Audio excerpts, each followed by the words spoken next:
Good morning, students. So, today we will continue with our remaining topic of this chapter. Today, we will start our next topic, that is the parasitism. This is the first interspecific interaction which we are going to study, and it is the main focus of this book, that is the parasitism. पूरी जो book है उसका main focus जो है parasitism ही है.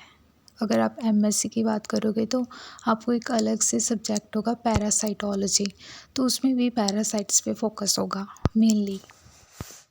So what is the parasitism? Parasitism is a interspecific interaction. जो हमारे पास smaller partner होगा उसको हम पैरासाइट बोलेंगे. This smaller partner will drive food and shelter from in और ऑन. या तो एंडोपैरासाइट होगा या फिर एक्टोपैरासाइट होगा, okay, of the larger partner that is the host. Host में आगे हम इसके टाइप्स भी देखेंगे, जिसमें हम एंडोपैरासिटिज्म देखेंगे. And inhibits the survival of the population. अभी देखो हमारे पास यहाँ पे पॉजिटिव एंड नेगेटिव शो कर रहा है. पॉजिटिव नेगेटिव जो है हमारे पास क्या है? Positive interaction that is the beneficial interaction, जिसमें जो है अगर यहाँ पे पॉजिटिव शो हो रहा है, ठीक है, यहाँ पे जैसे शो हो रहा है ना पॉजिटिव फॉर द पैरासाइट, ठीक है, मीन्स पैरासाइट को क्या हो रहा है, यहाँ पे बेनिफिट हो रहा है. वो तो हमने डेफिनेशन में देख लिया, ठीक है. वो होस्ट से फूड एंड शेल्टर जो है वो डिराइव कर रहा है, बट जो हमारे पास होस्ट है उसको जो है हार्म हो रहा है, तो उसके लिए हम नेगेटिव साइन यहाँ पे यूज़ करेंगे. तो ये तो एक बेसिक सा कंसेप्ट है कि positive in which the members एक या फिर दोनों ही बेनिफिटेड हो, ठीक है, बट कोई भी हार्म ना हो, तो उसके लिए पॉजिटिव. एंड नेगेटिव के वो मेंबर जिसको जो हार्म नुकसान पहुँचे, ठीक है. न्यूट्रल जिसको दोनों में ना तो बेनिफिट हो ना तो उसको कोई नुकसान हो, ओके. तो ये हमारा क्या है? पैरासिटिज्म. जो हमारा पैरासिटिज्म जो है वो बहुत सारे एनिमल्स में हम देखेंगे, हमें देखने को मिलेगी पैरासिटिज्म. एंड मोस्टली जो पैरासाइट्स स्टडी करेंगे they belong to the protozoans. यहाँ पे दिया होगा, यहाँ पे protozoans and flatworms, nematodes, arthropods. Okay, flatworms, you all know that the flatworms, platyhelminthes, nematodes are the roundworms, and arthropoda, you all know that the animal with the jointed appendages. Now the study of parasites, if we are doing the study of parasite like अभी हम study कर रहे हैं, so this type of study is called the parasitology. okay, उसको हम क्या बोलते हैं? पैरासाइटोलॉजी. जब आप एमएससी करोगे, MSc second year fourth same में आपको पैरासाइटोलॉजी की एक बुक होगी, एक पूरा सब्जेक्ट होगा. उसमें जो है मेनली फोकस होगा पैरासिटिज्म पे. आगे जो डिसीज़ है उसका लाइफ साइकिल, ओके. जो ये बुक है इसका भी मेन फोकस पैरासिटिज्म ही है. इसमें आगे के जो चैप्टर्स है लाइफ साइकिल पढ़ेंगे, प्लाज्मोडियम की, एंटोमीबा, हिस्टोलाइटिका. सो बहुत सारी जो पैरासाइट्स हैं उनकी हम लाइफ साइकिल स्टडी करेंगे, okay. Now the study of parasite is the parasitology. Now जो पैरासाइट्स होते हैं वो आपके सिर्फ एनिमल्स में ही नहीं होते, बल्कि आगे हम देखेंगे प्लांट्स में. एग्जांपल्स देखेंगे जब इसके टाइप्स करेंगे तो प्लांट्स में भी पैरासिटिज्म देखने को मिलता है. So the plants parasites are called the phytoparasites. okay, you all know that phyto words representing the plant, and the animals parasite is called the euparasite. okay, so foundation of parasitology was done by the Plato in 1603. so he studied about the broad-tailed worm. so ये आप थोड़ा introduction में दे सकते हो. Now there are different categories of the parasitism on the basis of host parasitism relationship. The different types of parasites are there. So यहाँ पे हम देखेंगे पीरियड के बेस पे कि वो कितने पीरियड तक, लाइक वो टेम्परेरी या फिर परमानेंट रह रहे हैं. फर्स्ट ये डिस्कस करेंगे. फिर हम लोकेशन कि वो इनर साइड रह रहे हैं या फिर आउटर साइड रह रहे हैं, ठीक है, मीन्स एंडोपैरासाइट, एक्टोपैरासाइट. उसके बाद हम इंटीमेसी देखेंगे कि वो कब तक रह रहे हैं, ठीक है. आगे देखेंगे कि वो ऑब्लिगेटरी है या फिर टेम्परेरी है. उसके बाद हम नेचर के बेस पे भी हम उसको कैटेगराइज्ड किया हुआ है इस बुक में। एंड लास्ट में हम इसकी कैरेक्टरिस्टिक्स देखेंगे। सो ये मोस्ट इम्पॉर्टेंट टॉपिक है। अगर आपको क्वेश्चन आता है ना होस्ट पैरासाइट रिलेशनशिप, तो उसमें भी ये क्वेश्चन जो है ऐड होगा। उसमें कैसे होगा, ectoparasite, endoparasite with examples. So जो हमारा फर्स्ट है कि on the basis of period of relationship. Okay, parasite के बीच में रिलेशन जो है वो कितनी देर के लिए, मतलब कितने पीरियड के लिए है, that is the period. So first one is the temporary और पार्शियल, और इसको हम सेमी पैरासिटिज्म और हेमी पैरासाइट्स भी बोलते हैं। Now what do you mean by partial, temporary, semi, hemi? We all know that means temporary. Okay, so जाने की थोड़ी देर के लिए ही जो पैरासिटिज्म जो है प्रोसेस वो हो रहा है, जबकि लाइफ का जो बाकी पार्ट है वो animals as a free living अपनी लाइफ साइकिल को परफॉर्म कर रहा है। एंड वेरी इंपॉर्टेंट एग्जाम्पल इसमें है glochidium larva of Junio. You have studied in your first year.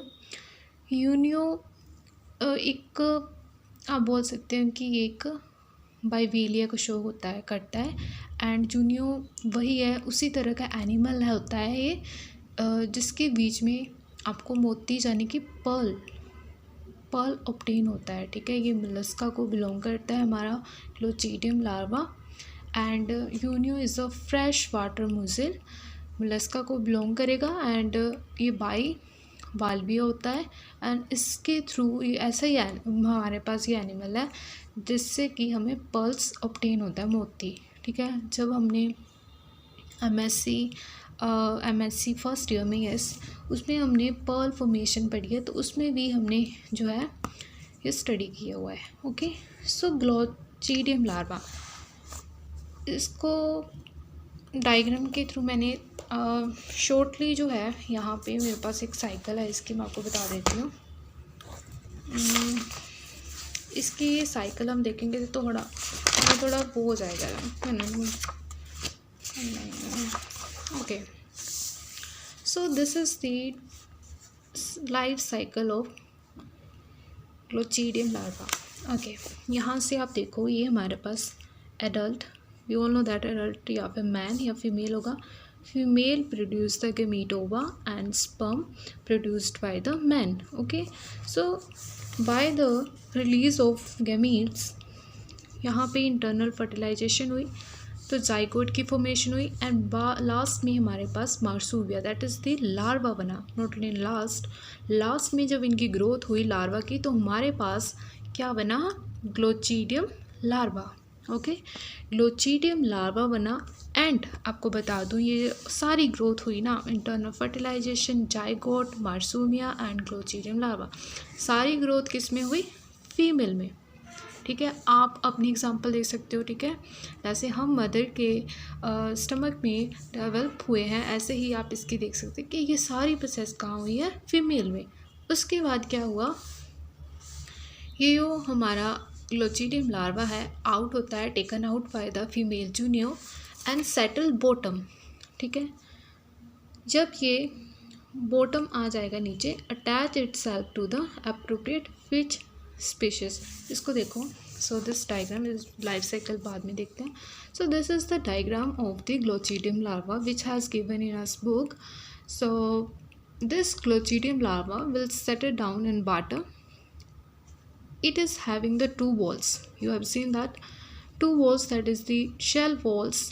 These will be open when these settle down. These walls are open and there is a thread like structure. You can see that called the byssus which keeps vibration. वो इस तरह से vibration करता रहेगा जैसे कि बाकी जो ऑर्गेनिज्म है, बाकी जो पार्ट्स है वो फिक्स रहेंगे, but byssus keep will on moving, ये मूव करता रहेगा। So now what happen, actually this glochidium larva it act as a parasite, it will wait for appropriate host. Now what is the appropriate host? That is the fresh water fish. Okay, fresh water fish जो है हमारा appropriate host है for the Glochidium larva. So when freshwater fish comes to it, it attaches to the fish, then hooks of larva attach to the fish. Now the Glochidium larva will buried into the skin of fish and वहाँ से अपना जो nutrition है वो derive करेगा until it develop further and appropriate host. So यहाँ पे जब ये buried कर जाता है into the skin, so it remains as an ectoparasite for the 10 weeks. Approximate 10 weeks तक ये रहेगा. ठीक है, हम यहाँ पे टेम्परेरी की बात कर रहे हैं. तो 10 weeks तक रहा. उसके बाद फर्दर इसने मेटामॉर्फोसिस की जो प्रोसेस थी वो फॉलो की and it develop into the young junior release हुआ. ठीक है, तो उसके बाद ये सिंक होगा in the water, into the bottom of the water. Okay, and go further development, that is the adult. उसके बाद female and the further process will be continue. Okay, so this is the life cycle of glochidium larva. So ये हमारा जो है example है temporary parasitism का. मैं एक बार रिपीट कर देती हूँ. ये जो है आप देख सकते हो पहले ग्लोचिडियम लार्वा. ओके, ये जो है हमारे पास फ्रेश वाटर म्यूजिल है जो कि मेटामॉर्फोसिस को शो करती है. ठीक है, यही लिखा है इसमें एज एक्टोपैरासाइट. एज एक्टोपैरासाइट ये शो करेगी on a fresh water fish. Fresh water fish क्या है, यहाँ पे हमारा होस्ट है फॉर द जूनियर. सो ये सारा जो है अगर ऐसे पढ़ते तो आपको समझ नहीं आता. अगर लाइफ साइकिल हमें पता है कि जो ग्लोचिडिया है वो inside the enlarge water tubes में आता है गिल्स के, जिसको हम मार्सूपिया बोलते हैं, दैट इज़ द लार्वा और ऑफ द फीमेल जूनियर. तो उसके बाद ये रिलीज़ होता है outgoing water current through the excellent siphon. Release हो गया उसके बाद. ठीक है, and Glochidia settle at the bottom with the valves open and bicep thread vibrating in water. ऐसे मैंने बताया सेटल हो जाएगा, बट जो हमारे पास ये है that is the byssus that will keep vibrate. Okay, so when the byssus thread comes in contact with fresh water fish, जब ये कॉन्टैक्ट में आया जैसे मैंने बताया कि it adheres it firstly by byssus thread and later by the hooks. Firstly ये byssus के साथ, फर्स्टली ये जो है बाइसेस के साथ, उसके बाद लेटर ऑन हुक्स के साथ जो है कॉन्टैक्ट करेगा. Finally it get burieds below the skin and undergo the metamorphic changes for several weeks. ठीक है, get buried into the skin and approximate 10 weeks जो है वो एज अ एक्टोपैरासाइट फिर फर्दर ये मेटामॉर्फोसिस करेगा. Then several weeks young mussel will finally released. Okay, so यही लिखा है इसमें. आपने जो है इसमें लाइफ साइकिल जो है मेन वो करना है. ठीक है, जो हमारा लाइफ साइकिल है that is the main. But आपने अगर आपने ड्रॉ नहीं करनी है तो मत करो, बट आपको ये लाइफ साइकिल जो है वो होनी चाहिए, तभी आप समझ सकते हो कि ग्लोचिडियम लार्वा कितना इम्पोर्टेंट रोल प्ले करता है in the temporary parasitism. Okay, so आप इसकी स्क्रीनशॉट ले लेना आप इसका, या फिर बना लेना, इजी है. ओके, फिर भी अगर कोई क्वेरी हो कोई बात नहीं, आप कमेंट कर देना if you need notes anything else. Okay, so और भी बहुत सारी हमारे पास एग्जांपल्स दे रखी है इन्होंने. जैसे हमारे पास लीचेस है, फ्लाई और साइमेक्स मॉस्कीटो, ये हमारा सी फ्लायर्स, ये हमारे पास जो है इंटरमीडिएट पैरासाइट्स होते हैं. ठीक है, जो इंटरमीडिएट पैरासाइट आपको पता है that is it suck the blood. ये ब्लड के थ्रू जो है एज अ टेम्परेरी पैरासिटिज्म के जो बिहेवियर को शो करते हैं. जैसे लीचेस है, बेडबग्स है, मस्कीटोस है, सैंड फ्लीज है, सी फ्लाई है, वो एक इंटरमीडिएट नॉट इंटरमीडिएट. ठीक है, इंटरमीडिएट जैसे हमने होस्ट पढ़ा था वो नहीं है, यह है intermediate parasite. They visit man for the temporary. ठीक है, टेम्परेरी आएगा बाय सक देयर ब्लड. ओके, ये एग्जांपल होगी. उसके बाद adult stage of hookworms and fleas are the parasitism act as a parasites of duodenum of man इसका and skin of the fleas. okay, ये दोनों example Ancylostoma duodenale and the Genocylla that is the fleas ठीक है, ये दोनों हम आगे भी डिस्कस करेंगे डिटेल में।